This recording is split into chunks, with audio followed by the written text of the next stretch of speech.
शुभ प्रभातम दोस्तों। ध्रुव वाणी इस सेगमेंट में जो एक वीकली सेगमेंट है, इस सेगमेंट में हम पिछले 2 हफ्तों से ईशोपनिषद ये पढ़ रहे थे। इसके एक एक श्लोकों को हम जानने की कोशिश कर रहे हैं। तो ये जो श्लोक हैं, ये जो उपनिषद है, मैंने लिया है उपनिषद अखंड संस्करण हरफ प्रकाशनी से प्रकाशित इस वाले किताब से ही। और इस किताब को जिन्होंने अनुवादित किया है और जिन्होंने संपादित किया है, उन महान दिग्गज जनों का नाम लेना मेरे लिए धृष्टता है, लेकिन फिर भी मैं ले रही हूँ। अतुल चंद्र सेन महाशय, सीतानाथ तत्वभूषण और महेश चंद्र घोष महाशय, इन तीनों को मेरा नमन। तो चलिए आज शुरू करते हैं। हम सीधे सीधे शांति पाठ में ही जाएंगे। क्यों शांति पाठ करते हैं हर उपनिषद को पढ़ने से पहले?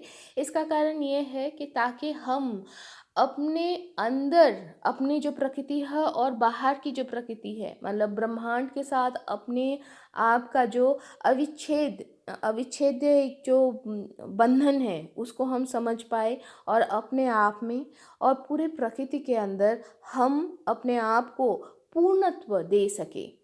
हाँ, पूर्णत्व देना ये सही बात नहीं होगा। सही मायने में हम लोग जो पूर्ण हैं अपने अंदर और बाहर दोनों तरफ से, उस चीज़ को हम महसूस कर पाए, नहीं ताकि हम ये जो उपनिषद की जो वाणियाँ हैं, जो आपको और हमें हर किसी को वो अपने विवेक के साथ, अपने परमात्मा के साथ, अपने आत्मा को जोड़ने का एक माध्यम देता है, उसको हम उपलब्धि करें। अगर हम पूर्ण नहीं होंगे तो हम पूर्ण के साथ कैसे मिल सकते हैं, है ना?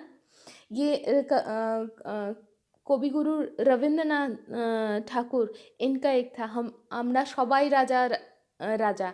इसका मतलब हम लोग सारे राजा हैं।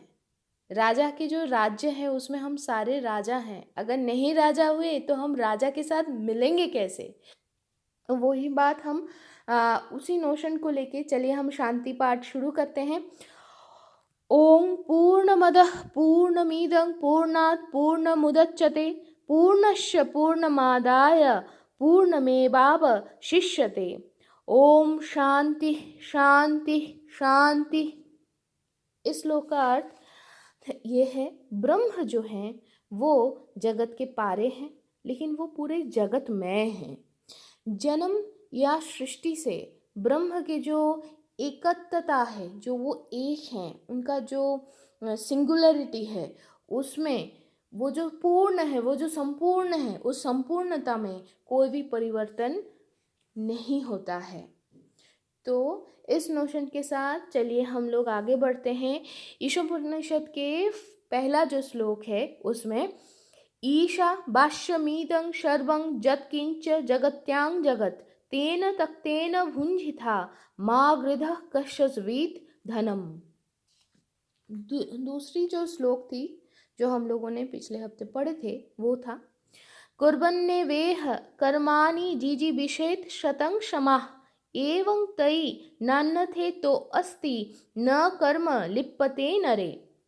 इन दोनों श्लोकों का अर्थ अगर हम छोटा करके, मतलब बहुत ही छोटा करके अगर समझने की या याद करने की कोशिश करते हैं तो ये ऐसा है, ये जो गतिशील विश्व है, यहाँ पर जो भी चलयमान है, जो भी चलता है, जो भी स्थिर नहीं है, वो सारे कुछ ईश्वर का ही आवास के निमित्त है। ऐसा तुम याद करना।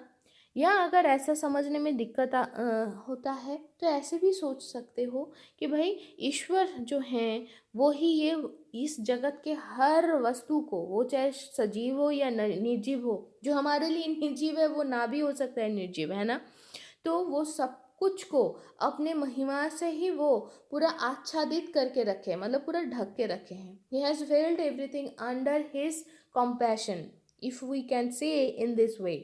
तो और एक चीज़ है कि आपके साथ ही भोग करने की कोशिश करो। किसी के भी किसी संपत्ति के ऊपर लोभ मत करो। ये संपत्ति उसकी आत्मिक संपत्ति हो सकता है, ये संपत्ति उसके मानसिक हो सकता है, ये संपत्ति उसकी शारीरिक हो सकता है, और ये संपत्ति उसके स्थूल पोजीशन भी हो सकता है। तो अब आगे आते हैं माफ़ करना दोस्तों, क्षमा करना दोस्तों।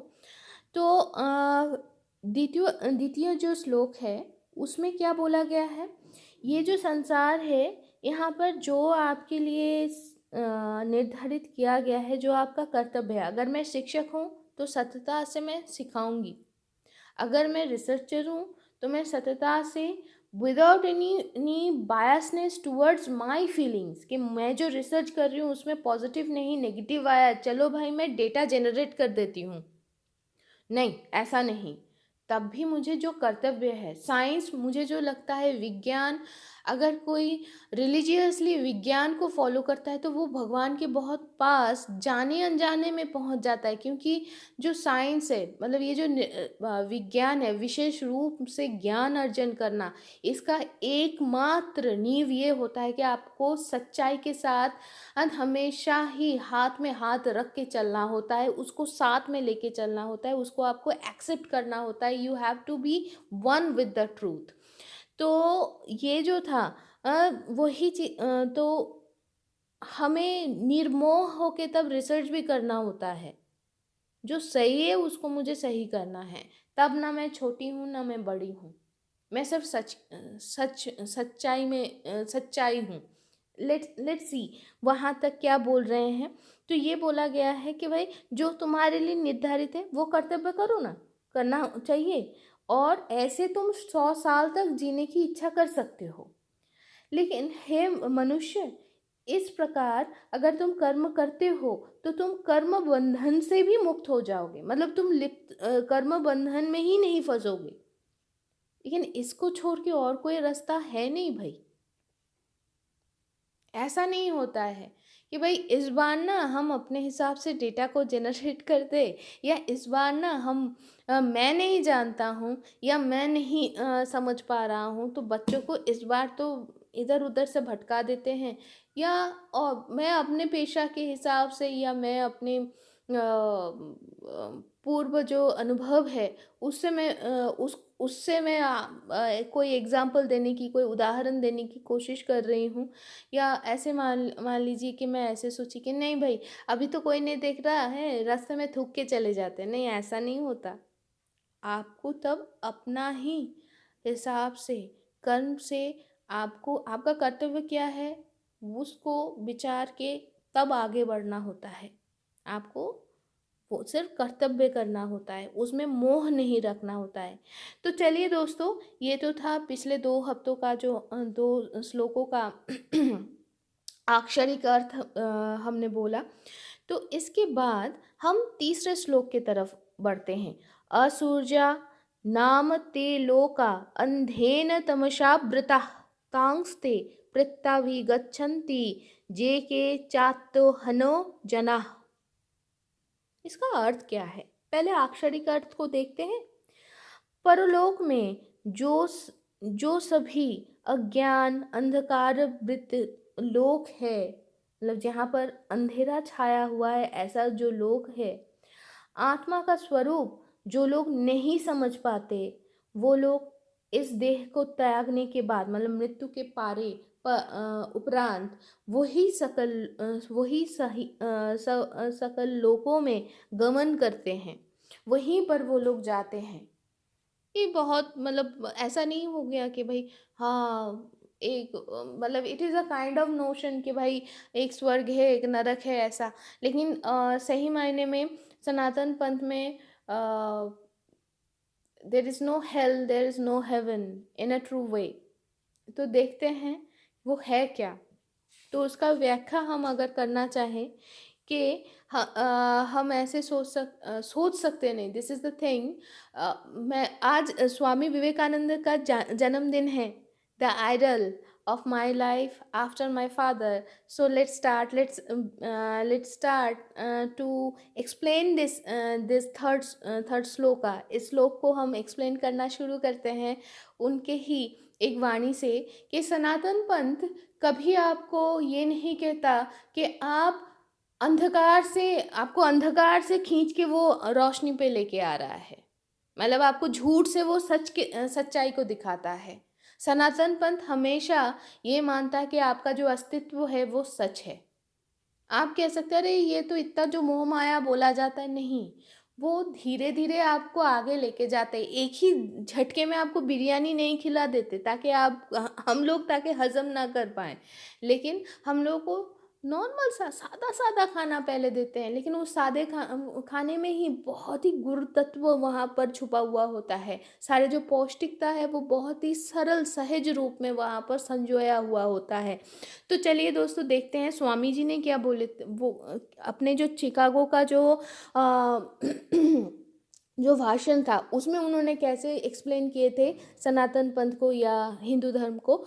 उन्होंने बोला, मैं प्रेफर करती हूँ सनातन पंथ बोलने के लिए, क्योंकि हिंदू ये कोई शब्द नहीं है, ये कोई अपभ्रंश था। विपर्जय के कारण हुआ एक शब्द। तो सनातन पंथ को उन्होंने ऐसे व्याख्या किए कि वो तुम्हें निम्नतर सत्य से उच्चतर सत्य में आपको लेके जाता है। क्यों? क्योंकि आपका जो अस्तित्व है वो सच है। कैसे सच है? क्योंकि आप तो परम ब्रह्म से ही बने हो, ब्रह्म की इच्छा से ही आप अस्तित्वमान हो। आप आप ब्रह्म के ही अंश हो। नहीं, आप ही ब्रह्म, अहम ब्रह्मास्मि, ये सारे धीरे धीरे आएंगे। ये सारे धीरे धीरे श्लोक हम लोग देखेंगे, पढ़ेंगे। लेकिन ये चीज़, ये जो अहम ब्रह्मास्मि, हम ब्रह्म है, इसको उपलब्धि कैसे करें, इसको कैसे महसूस कर सकते हैं? कभी कभी हमें मतलब बहुत ठंड हो जाने से हमारा हाथ सून पड़ जाता है और हम ना पूरा गर्मा गर्म तपेली को भी पकड़ लेते हैं, लेकिन हमें पता नहीं चलता। थोड़ी देर बाद पता चलता है बेटा बहुत ज़्यादा गर्म तपेली को पकड़ लिए हो। तब हम लोग छोड़ने के लिए, रखने के लिए सोचते हैं। मतलब उपलब्धि, एक रेफर, हम लोग एक रिलेटिविटी में, हम परसेप्शन में जी रहे हैं। मतलब वो क्या सोच रहा है, हम क्या सोच रहे हैं, हम क्या सोच रहे हैं, नहीं, क्या फैक्ट है, व्हाट इज़ द ट्रूथ, वो हमें ढूंढना है। लेकिन वो क्या सोचे या हम क्या सोचे, इसके अलावा भी एक बहुत बड़ा सच ये है, आपका मेरा अस्तित्व, ये अस्तित्व तब तक संभव नहीं होता। मेरा मानना ऐसा है, एक सब एटॉमिक पार्टिकल भी हिल नहीं सकता, एक सब एटॉमिक पार्टिकल भी एनर्जी से कन्वर्ट नहीं हो सकता जब तक ना परमेश्वर का या परमेश्वरी का, I am not going to assign any gender to the almighty because he is almighty or she is almighty actually। तो अगर हम ऐसे सोचें कि भाई अगर हम अ, उनके इच्छा के बगैर अगर एक सिंगल कन्वर्शन भी नहीं हो सकता है, एनर्जी टू मैटर या मैटर टू एनर्जी, तब हम कैसे कह सकते हैं कि हमारा अस्तित्व मिथ्या है? नहीं, हमारा अस्तित्व मिथ्या नहीं है, हमारा अस्तित्व सत्य है, परम सत्य है, क्योंकि हम परम सत्य ही हैं। लेकिन उस चीज़ को उपलब्धि करना होता है। We have to get realised by the fact, by the truth. तो अब कौन कितना दूर आगे बढ़ा, कौन कितना दूर सोच रहा है, कौन कितना दूर और ये सोच रहा है कि हाँ भाई, ये कितना दूर तक वो रियलाइज़ कर पाया। तो उस रियलाइजेशन में सबसे पहला स्टेप ये होता है कि मैं और मेरा शरीर, इस बोझ से बाहर निकलना पड़ता है। लेकिन इस बोझ से हम बाहर कैसे निकले भाई? कटता है तो लगता है यार, है ना, ऐसे ही लगता है। लेकिन अगर हम सही मायने में देखें, कटता है तो लगता है, लेकिन भाई जब नाखून बढ़ गया तो हम काट के फेंक देते हैं, है ना। तब इसका मतलब मैं ही अपने एक अंश को फेंक दिया। मैं बहुत स्थूल रूप से आप लोगों को बोल रही हूँ, मैं जैसे समझी हूँ। तो फिर से और एक चीज़ देखूं, बाल अच्छे से स्टाइलिंग करना हो तो मैं काट रही हूँ, फेंक रही हूँ, लेकिन ये बाल भी तो मेरे ही अंश था। अगर खुदा ना खास्ता किसी के साथ कोई मिसहैप हो जाता है और तब अगर उसका कोई एक अंश काट के फेंकना होता है, तब भी तो वो रह जाता है। ये हाथ में नहीं हूँ, ये पैर में नहीं हूँ। हाँ, इसका जो जातना है, यातना है, वो सारे हम लोगों को भोगना पड़ता है। क्यों? क्योंकि ट्रूथ ये है, इस शरीर के माध्यम से ही हम लोग साधना करने के लिए इस धरती में भगवान की इच्छा से ही यहाँ पर हैं। लेकिन फिर भी ये शरीर हम नहीं हैं। हम क्या हैं? हम ये हैं वो जो हर एक मॉलिक्यूल्स है, सेल्स, जो सेल्स का हर एक मॉलिक्यूल्स जो है वो एक सिंगल वेव फॉर्म में रेजोनेट कर रहा है, वो रेजोनेंस।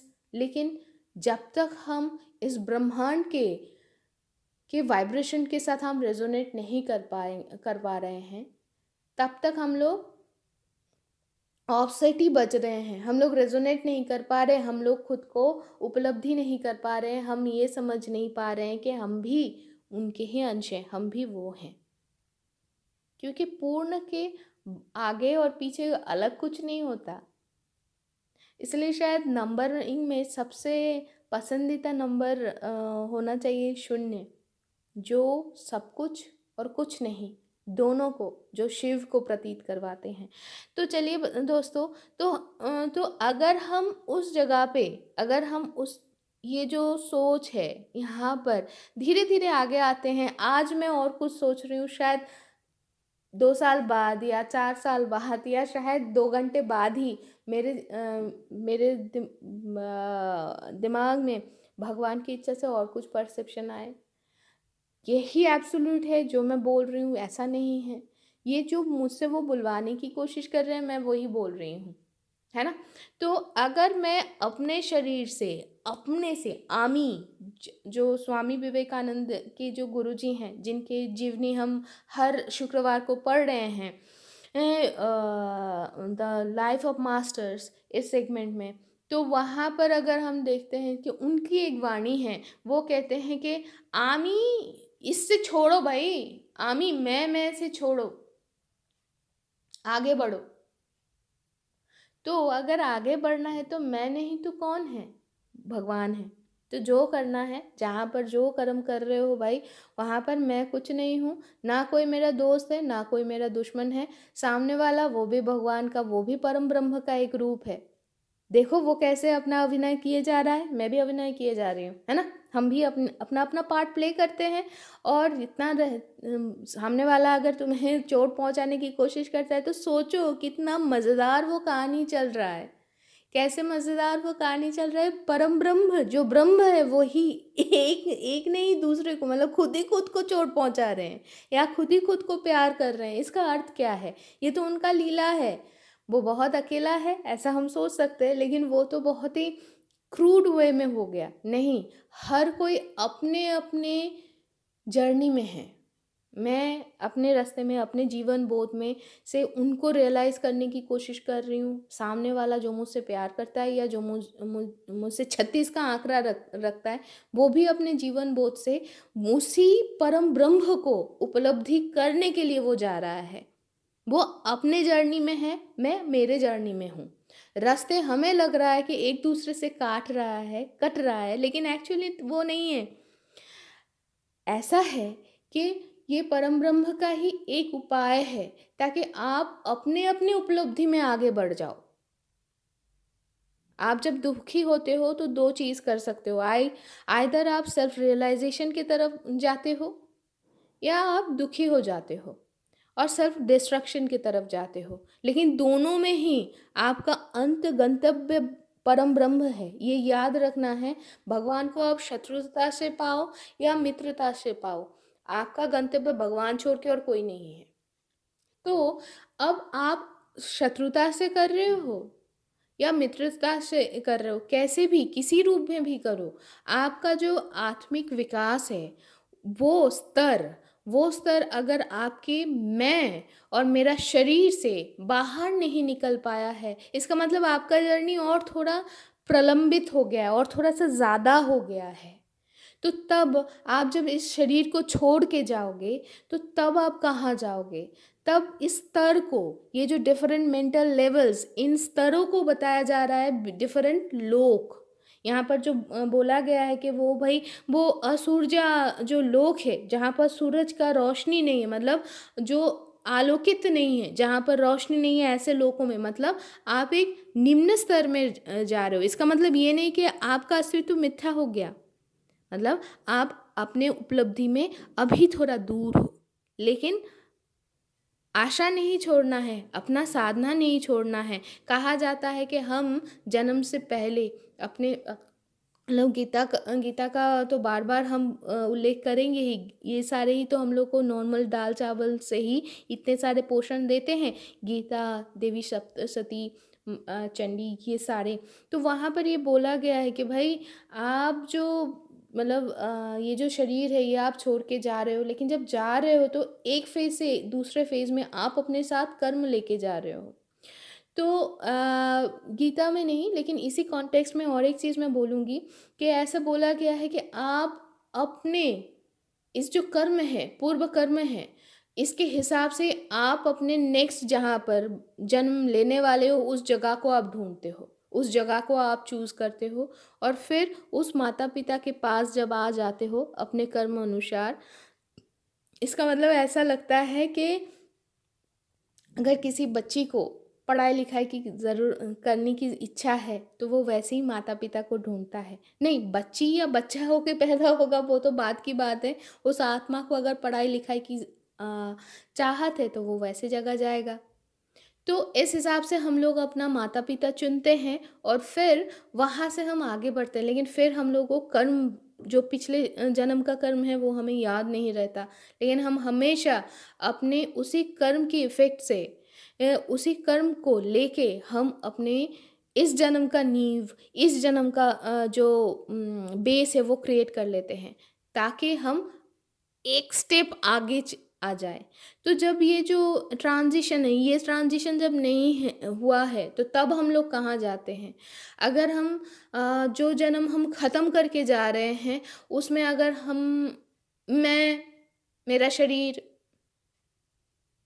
मेरा गमला, मेरा चोटी, या मेरा ऑफिस, मेरा बंगला, या मेरा तोंद, इससे अगर नहीं निकल पाए तो भाई तब हम लोगों के जर्नी और थोड़ा सा डिले हो गया। लेकिन हाँ, आशा की किरण ये है कि निराश नहीं होना है, फिर से साधना करना है, हम आगे बढ़ जाएंगे। तो दोस्तों, इस तृतीय श्लोक में यही बोला गया है कि अगर हम आत्मा का जो स्वरूप है, परमात्मा का जो स्वरूप है, उसको अगर हम रियलाइज़ नहीं कर पा रहे हैं तो हम लोगों को वैसे ही असुरजा, वैसे भगवान शंकराचार्य महाराज ने और एक चीज़ बोला है, असुरजा, ये जो शब्द है इसको उन्होंने दूसरे तरीके से भी इसको क्या कहते हैं बोलिए, व्याख्या किए हैं कि भाई असुर, सुर और असुर, असुर उन्होंने असुरजा को ऐसे असुर योग ऐसे उन्होंने व्याख्या किए हैं। अद्वैत भाव में वो ग्रहण किए हैं इसको। और उन्होंने बोला कि अद्वैत भाव को जो जो देवता भी ग्रहण करने में असमर्थ हैं उनको उन्होंने असुर इस नाम से अभिहित किए हैं। और उन्होंने बोला है ऐसे असुर का ही वास योग्य जो लोक है वही असूर्य लोक है। मतलब जहाँ पर रोशनी नहीं है, मतलब जहाँ पर मन में जो आत्मिक जो उद्भाषण है, जो रोशनी है, जो आलोक है, वो जहाँ पर नहीं है। तो इसका मतलब ये नहीं कि उनका अस्तित्व मिथ्या हो गया। तो दोस्तों, आज इसी नोशन से क्षमता, ध्रुवबानी, शुभबानी इस सेगमेंट को ख़त्म कर रही है। हम आशा करेंगे कि आपके चलने के राह में ये सेगमेंट आपको थोड़ा सा भी भगवान की इच्छा से, मेरे तरफ से थोड़ा सा भी आपके लाइफ में थोड़ा सा हेल्प हो पा रहा है। अगर हो पा रहा है तो भगवान की तरफ मन लगाइए, और आशा करूँगी आप लोग ध्रुववाणी, शुभवाणी इस सेगमेंट के साथ रहेंगे, ताकि मैं भी अपने चलने के राह में, उन तक पहुंचने के राह में थोड़ा थोड़ा करके सबको हेल्प करने की मुझे भी चांस मिलती रहे। तो आज तक यहाँ ही। तो शुभमस्तु दोस्तों।